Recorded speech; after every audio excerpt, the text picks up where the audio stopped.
শখ।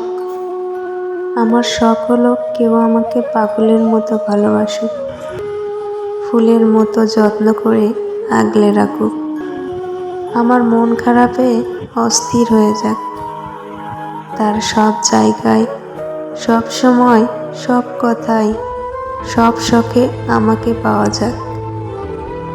যার কাছে আমার রাগ, অভিমান, নাটক মনে হবে না, যে তার ইগোর আগে আমাকে রাখবে।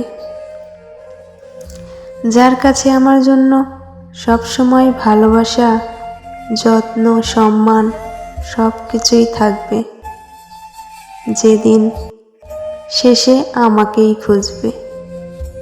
আমার সাথে একদিন কথা না বললে দিন রাত পার হবে না, এরকম একটা মানুষ থাকবে, এটাই আমার শখ।